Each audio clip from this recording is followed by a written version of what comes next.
سیدنا ابو ہریرہ رضی اللہ تعالیٰ عنہ سے روایت ہے کہ رسول اللہ صلی اللہ علیہ وسلم نے فرمایا الصیام جنۃ، یعنی روزہ ڈھال ہے۔ جس طرح سے ڈھال انسان کو تیر سے، تلوار سے، کسی اور چیز کے وار سے بچاتی ہیں، جیسے آج کل ڈھال کی معنی میں یہ بلٹ پروف جیکٹ اور بلٹ پروف گاڑیاں ہوتی ہیں، گولی وغیرہ سے آپ کو بچاتی ہیں۔ اسی طرح سے اللہ کے نبی صلی اللہ علیہ وسلم نے فرمایا روزہ ڈھال ہے۔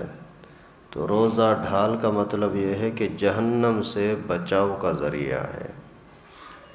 انسان اگر مشرک نہ ہو، کمی کوتاہی کی وجہ سے، گناہوں کی وجہ سے جہنم کا حقدار بن چکا ہو، اگر فرشتے اس کو جہنم کی طرف کھینچیں گے، لے جائیں گے، تو روزہ اس کے لیے ڈھال بن جائے گا۔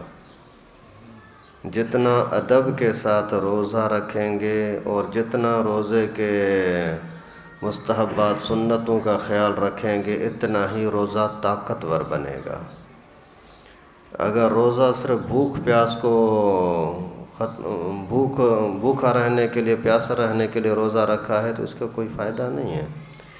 گلا غیبت سے بھی بچنا ہوگا، ساز گانا سننے سے بھی بچنا ہوگا، فلمیں وغیرہ دیکھنے سے بچنا ہوگا، ٹائم ضائع کرنے سے بچنا ہوگا، اور ذکر و اذکار کرتے رہنا، تلاوت وغیرہ کرتے رہنا، یہ سارے چیزیں روزے کے آداب میں سے ہیں۔ جتنا آپ آداب کا خیال رکھیں گے، اتنا آپ کا روزہ طاقتور بنے گا، روزہ مضبوط ہوگا تو آپ کے لیے اتنی مضبوط ڈھال بن جائے گا۔ اس وجہ سے آج سے آپ پکا پختہ اپنے آپ کے ساتھ معاہدہ کر لیں، عہد کر لیں کہ انشاءاللہ پورا رمضان میں رمضان کی بے ادبی نہیں کروں گا، روزے کی، نماز کی، تراویح کی، تلاوت کی، ذکر و اذکار کی پابندی کروں گا۔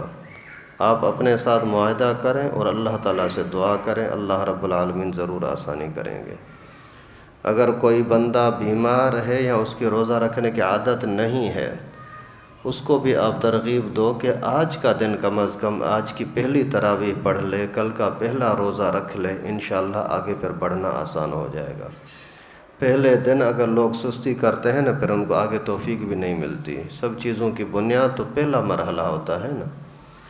پہلا مرحلہ کمزوری کا ہے، بلڈنگ بنا رہے ہو، پہلی اینٹیں، پہلی بنیاد آپ نے مضبوط نہیں ڈالی، کسی کام کی نہیں ہے۔ رمضان کا پہلا مرحلہ آپ نے صحیح گزارا تو انشاءاللہ آگے بھی آپ کے لیے آسانی ہوگی۔ آج خصوصاً کوشش کرو اپنے دوستوں کو، اپنے بہن بھائیوں کو، اولاد کو، ان کو باقاعدہ اہتمام کے ساتھ زبانی طور پر سمجھاؤ، دور ہیں فون کر کے سمجھاؤ کہ بھائی آج رمضان آ رہا ہے، تراویح کی پابندی کرنا اور پہلے روزے کی کم از کم پابندی کرنا، آگے بھی اللہ تعالیٰ آپ کی مدد کرے گا۔